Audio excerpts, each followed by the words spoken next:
Покушение на Гитлера – это, пожалуй, самый интересный из вопросов событий 80-летней давности, который отражается в дне сегодняшнем. Ведь лидер может сойти с ума, поверить в собственную исключительность и неуязвимость, в свою божественную миссию или просто оказаться заложником собственной идеологии. Но лидер не равен политическому режиму. Его окружает масса людей, чья ежедневная работа этот режим формирует. Большинство из этих людей вовсе не фанатики. Фанатики не часто достигают карьерных высот. Их гораздо чаще достигают прагматики и карьеристы. Причем неважно в каком режиме. Поведение вождя и его ближайших соратников всегда можно объяснить ментальными причинами. Но почему политические элиты сознательно ведут себя к катастрофе, даже тогда, когда катастрофа неминуема и очевидна? Почему они продолжают отдавать приказы, распоряжения, подписывать законы, когда уже нет никаких сомнений, что их подписи станут материалами обвинения? Есть такой мрачный, но важный факт.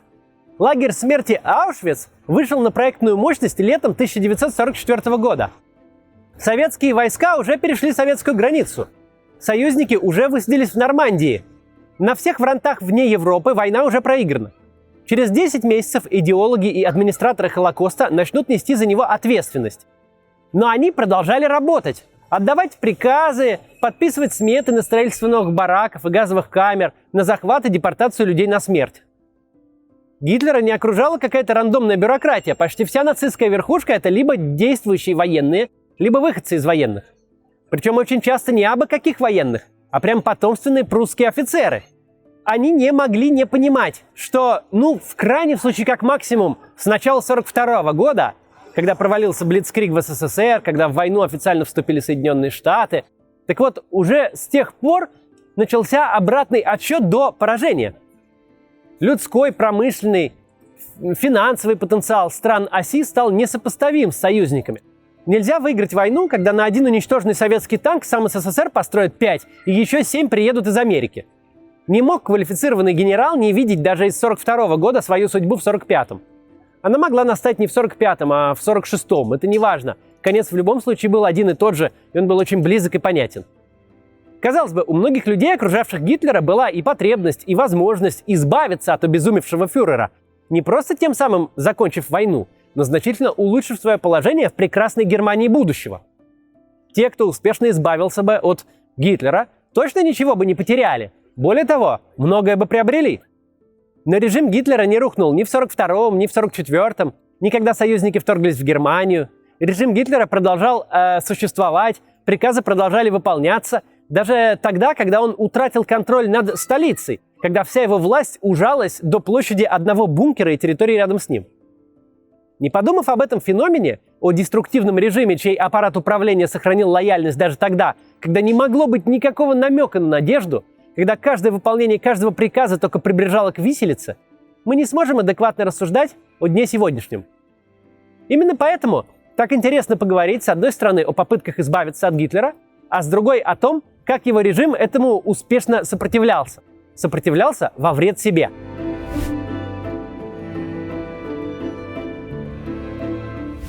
На Адольфа Гитлера было совершено 42 покушения.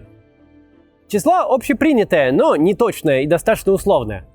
Оно устоялось благодаря книге писателя Вилля Бертхольда «42 покушения на Адольфа Гитлера». Это число включает в себя как действия одиночек, так и крупные заговоры. Какие-то из них провалились еще на стадии замысла, какие-то быстро пресекли гитлеровские спецслужбы. Часть этих покушений дошла до этапа реализации, но ошибки планирования, непредвиденные обстоятельства и просто случайности не дали довести задуманное до конца.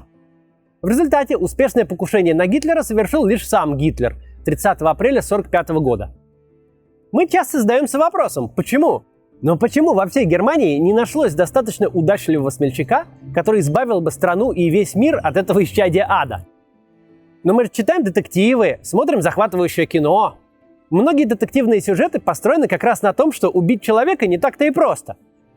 Даже если этот человек самый обычный, живет простой жизнью и гуляет без охраны. Даже здесь понадобится тщательная подготовка, а потом еще и пойдет все не по плану. Что же говорить про политиков высшего эшелона, за жизнь которых головой отвечают целые службы безопасности? Надо еще заметить, менее живучи те главы государств, кто избран согласно демократическим процедурам. У них просто нет навыка выживания в той борьбе, где на кону не политические очки, а собственная жизнь. Убить же диктатора – это задача из задач. Диктатор не стал бы самим собой, если бы не обладал исключительными навыками выживания, острым чутьем на людей и особой подозрительностью. В одиночку подобраться к телу диктатора, причем подобраться с каким-то оружием, невероятно тяжело. А собрать целую команду, в которой не окажется ни одного информатора или провокатора, еще тяжелее. Вопреки интуитивной логике, решиться на убийство законно избранного президента гораздо проще, чем совершить покушение на кровавого тирана. В правовом государстве никто не тронет родных и близких убийцы, а его самого ждет цивилизованный суд с прокурором и адвокатом. И главное, в демократической стране нет ощущения неизвестности. Там понятно, что именно случится в случае удачного покушения. В законах прописан порядок передачи власти, и государство не заканчивается со смертью своего правителя. При диктатуре же риски огромны. Тот, кто попытается убить вождя, с большой вероятностью обречен на мучительную смерть сам, да и не только сам, но все это затянет на плаху и его семью. И непонятно, а что потом? Такие, как Гитлер, строят политическую систему по принципу «государство – это я». Внутри такой системы, даже если ты ненавидишь фюрера всей душой, ты все равно не знаешь, как дальше без него будет все. Ты боишься той абсолютной неизвестности, которая последует за его смертью. Даже если удалось убить тирана, не станет ли еще хуже? Кто потом придет к власти? Что он сделает со мной и моей семьей? Даже в случае успеха. Такие вопросы возникают у человека, который живет при тирании. Ближайшее окружение Гитлера оставалось ему верным, а германская армия сохраняла управляемость даже тогда, когда Красная армия вовсю штурмовала Берлин. Этот феномен отражен в знаменитом диалоге Штирлица с безымянным генералом вермахта. Армейский генерал презирает Гитлера, называет его дилетантом, который губит Германию. Штирлиц спрашивает, почему же вы тогда не поднимете свой корпус? Генерал отвечает, а как же моя семья? А фанатики в штабе? А трусы, которым легче драться, веря в мифическую победу? Кстати, этот генерал, не веря уже ни в какую победу, все равно продолжает драться на фронте и исполнять все приказы фюрера, которого презирает. Всякому генералу проще проявить бессмысленное военное геройство, чем необходимое гражданское мужество. Дальше мы поговорим о самом известном заговоре против Гитлера, но перед этим реклама. Вам приходилось слышать от родственников это жуткое «найди нормальную работу»? А что это за зверь такой, нормальная работа, и где его искать? Для кого-то норма будет достойной зарплатой и возможностью откладывать, а для другого стабильностью и экономической безопасностью. Для третьего это вообще свободный график и возможность работать из любого места. А кто хочет всего и сразу, поглядывает в сторону IT. И самый легкий способ туда попасть – это освоить ноу-код. Он позволяет вам создавать сайты и приложения без использования языков программирования. Причем обучиться ноу-кодингу вы сможете всего за 3-9 месяцев, а потом создавать популярные и нужные сервисы, вроде приложения Each Other App для помощи беженцам из Украины или приложения, которое оптимизирует работу метро. Оба кейса, кстати, это примеры ноу-код работ учеников школы Codebreakers. На бесплатном вебинаре от Codebreakers вы узнаете, как делать подобные приложения, как создавать сервисы вроде Озона или Достависта без кода и зарабатывать на этом. Ведущая вебинара ноу-кодер Анна Рдзиевская. Анна, бывший продакт-менеджер Clean и Яндекс, запустила стартапы в США, а теперь генеральный директор Codebreakers. На вебинаре Анна расскажет, почему ноу-код самая перспективная ниша в IT, как зарабатывать на ноу-код от 150 тысяч рублей за проект, что для этого нужно знать и уметь, и где приобрести все эти знания быстро. В школе Codebreakers вас не просто учат с нуля ноу-код сервисам, они обучат вас самой логике создания IT-продуктов. И при желании вы сможете и дальше развиваться в этой сфере. Вебинар бесплатный, так что если не уверены, все равно записывайтесь, это ни к чему вас не обяжет. Ссылку я оставлю в описании.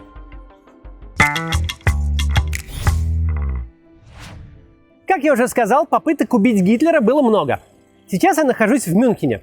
Вот этот мемориал на стене дома – это памятник немецкому антифашисту Иоганну Эльзеру. Он совершил неудачное покушение на Адольфа Гитлера. В 1939 году он в одиночку собрал взрывное устройство, а затем каждый вечер наведывался в пивную, где 8 ноября 1923 года состоялся пивной путч. Каждый вечер Эльзер, отлучаясь якобы в уборную, прятался в подсобке и дожидался ночи. А по ночам проделывал нишу в одной из колонн зала. Он знал, что 8 ноября 1939 года на годовщину путча в пивную придет сам Гитлер. Иоганн Эльзер все точно рассчитал, но не смог предусмотреть, что фюрер покинет торжества раньше времени. В 21 час 20 минут его устройство сработало.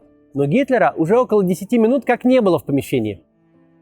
Эльзера арестовали на границе вечером того же дня. Он был убит в 1945 году в концлагере Дахау, ровно за 1 месяц до капитуляции Германии. В наши дни в память об Иоганне Эльзере этот рельеф каждый вечер в 21:20, в время, когда взорвалась его бомба, зажигается красными огнями.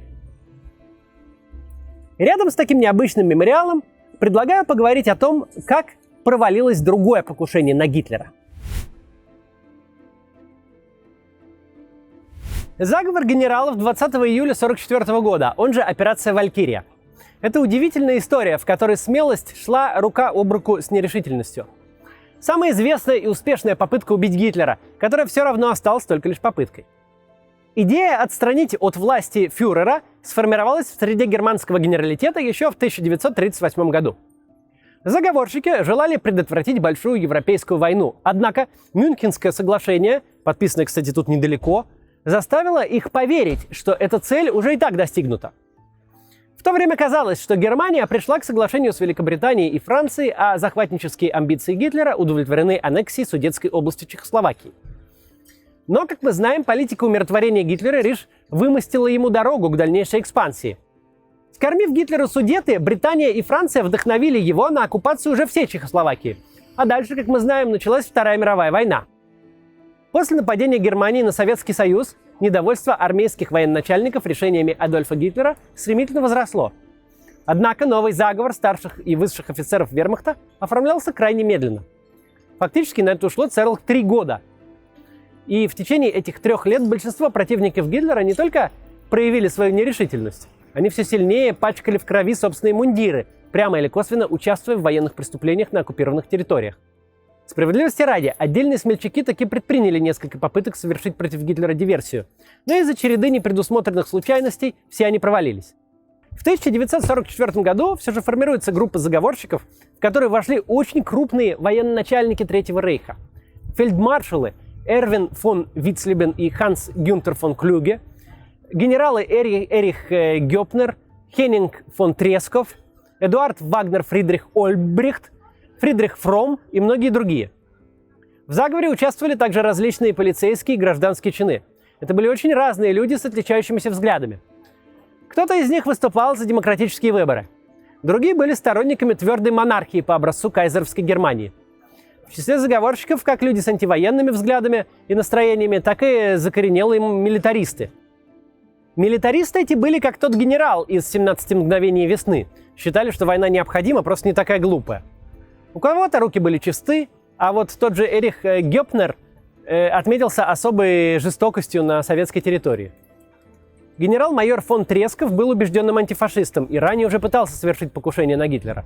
А вот генерал-полковник Фром собирался по ходу мятежа встать на сторону победителей. Возглавил этот пестрый по своему составу заговор генерал-полковник Людвиг Бек. Непосредственным исполнителем покушения на Гитлера выбрали подполковника Клаус Шенк фон Штауфенберга. Он служил в Северной Африке под началом знаменитого лиса пустыни генерала Эрвина Роммеля. Там Штауфенберг был тяжело ранен, лишился глаза, правой руки и 2 пальцев на левой. Кстати, сам Роммель относился к числу военачальников, которые знали о заговоре, но самоустранились от событий. После госпиталя Штауфенберг был привлечен к разработке плана операции «Валькирия». Сейчас этой операцией мы традиционно называем покушение на Гитлера 20 июля 1944 года. Но изначально это был план операции, разработанный и согласованный с самим Адольфом Гитлером. Этот план готовили на случай, если внутри Германии по какой-то причине начнутся беспорядки, нарушится связь и управляемость войсками. Операция «Валькирия» должна была помочь резервной армии получить под контроль основные центры управления страной в Берлине. Заговорщики предположили, что, убив фюрера, они смогут действовать, используя этот уже готовый план. А Штауфенберг как раз над этим планом работал. К тому же он имел прямой доступ к Гитлеру и со своей тяжелой инвалидностью не вызывал подозрений. Он оказался идеальной кандидатурой на роль исполнителя покушения. В начале июля 1944 года Штауфенберг был произведен в полковнике и назначен начальником штаба армии резерва. Командующим этой армией был Фридрих Фром. Армия резерва располагалась на территории Рейха и охраняла глубокий тыл, занималась подготовкой призывников и всякими такими вещами. В течение июля 1944 года заговорщики упустили несколько хороших возможностей уничтожить Гитлера. Им не хватило решимости, плюс не было консенсуса насчет того, кого еще нужно взорвать вместе с фюрером. Наконец, 20 июля 1944 года решили Гитлера убить все-таки во что бы то ни стало. 20 июля Клаус фон Штауфенберг прибыл в главную ставку Гитлера, Волчье логово, близ города Растенбург в Восточной Пруссии. Там было запланировано совещание с участием фюрера. 3 пальцами левой руки Штауфенберг нес портфель с взрывным устройством. Для его активации необходимо было тайком от всех раздавить плоскогубцами ампулу с кислотой, которая должна была медленно разъесть один из элементов детонатора, и таким образом выступить в роли замедлителя. Детонатор срабатывал с задержкой примерно в 10 минут. И отлучившись на мгновение, Штауфенберг смог незаметно активировать бомбу. Казалось бы, все идет по плану. Но цепочка из 4 случайностей сорвала всю операцию. Первое. Из-за жары совещание с Гитлером перенесли из подземного бетонного бункера в деревянное строение на поверхности.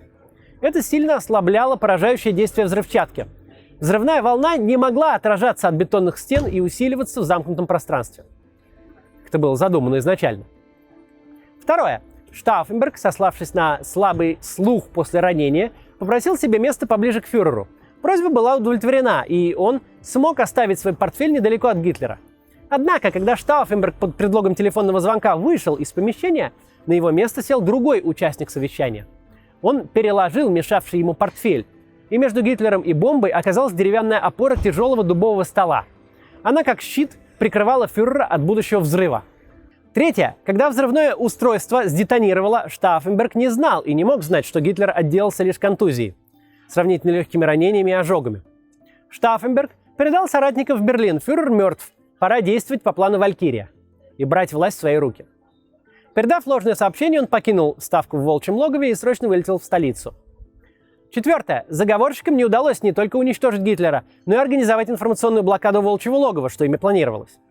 Гитлер не только остался жив, хуже того, он сразу дал об этом знать своим верным людям в столице. С этого момента мятеж генералов был уже точно обречен. Командующий армией резерва Фридрих Фромм, как и собирался ранее, встал на сторону победителей. Когда к нему прибыл Штауфенберг, Фромм уже знал, что Гитлер жив. Мы опустим детали, как сначала Штауфенберг смог арестовать Фромма, как они потом поменялись ролями, как мятежники судорожно пытались взять под свой контроль хоть какие-то войска, и как мятеж, ставший безнадежным, был быстро подавлен. Кстати, все это можно увидеть в классном фильме «Операция Валькирия», который довольно хорошо отражает эти события. Но для нас важно то, что колеблющиеся офицеры едва узнали, что Гитлера убить не удалось, сразу отказались поддерживать заговор. Фридрих Фромм приказал немедленно убить Штауфенберга, также руководителя заговора Людвига Бека, которому, впрочем, позволили застрелиться, и 3 других заговорщиков. Правда, самого Фромма это не спасло. Дальнейшее расследование установило его собственную связь с заговором, и в 1945 году Фромма тоже казнили. Еще раньше были казнены большинство основных участников мятежа, их подвергли мучительной и унизительной смерти, повесив на рояльных струнах. Казни избежали те, кто был отправлен в концлагерь или успел покончить с собой. Последовавшая после мятежа волна репрессий затронула многие тысячи человек, включая тех, кто не имел ни малейшего отношения к заговору. Покушение на диктатора – дело непростое. На то он и диктатор, что прошел жесточайший естественный отбор. Избранные американские президенты неоднократно становились жертвами одиночек. Узурпаторы же создают в государстве такую систему и атмосферу, что могут рассыпаться даже самые масштабные заговоры силовиков с очень высокопоставленными участниками. Да, если бы не передвинутый портфель, то, может быть, Гитлер и умер бы в 1944 году. Но в том-то и загвоздка, что в созданной ими системе его противники очень долго не решались на активные действия, годами исполняли его преступные приказы, даже тогда, когда им всем было совершенно понятно, что страна идет к катастрофе. Участников заговора 20 июля в нынешней Германии, хоть и не безоговорочно, но называют героями. Так-то оно так, но некоторые из них лишь в 1942 году осознали, что Гитлер ведет страну к катастрофе. А где же они были последние 8 лет? И почему потом еще целых 3 года исполняли его приказы, хотя прекрасно уже все понимали?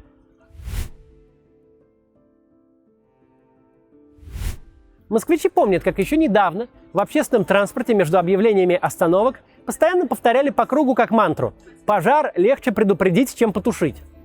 Вот то же самое и с диктаторами. Политика должна оставаться цивилизованной политикой, а не примитивной борьбой за выживание, которая возносит наверх наиболее хитрых и жестоких. Верховную власть надо вовремя менять. И надо вовремя оспаривать ее решения. Необходимо иметь храбрость идти против мнения начальства. Такая храбрость нужна гораздо чаще, чем готовность идти в атаку на врага. В недавнем видео мы цитировали книгу главного милитариста России Михаила Ходоренко. Там есть интересная глава «Генеральское мужество». Процитирую ее снова, уж больно хорошо там написано. Кроме ума, генералу нужны характер, воля и храбрость. Мемуары всех германских генералов пронизаны идеей. Гитлер был дураком и заставлял нас выполнять дурные приказы. И было именно так. Но только тот генерал становится великим и непобедимым, который дурных приказов не выполняет. Если генерал имеет гениальную голову, но выполняет идиотские приказы фюрера, который ведет страну к катастрофе, то грош цена той гениальной голове. Что от нее толку? Такая голова годится только на то, чтобы после войны написать великолепные мемуары. Если генерал выполняет глупые приказы, значит он не генерал, значит он просто солдафон. Самое страшное для правителя оказаться в ситуации, когда все вокруг поддакивают, когда все соглашаются с любым решением правителя и восхваляют их. Любой самый умный человек в этой ситуации теряет ориентировку. Любой мудрец теряет способность замечать свои ошибки. Потому повторяет и умножает их. Вот как-то так вот. До завтра.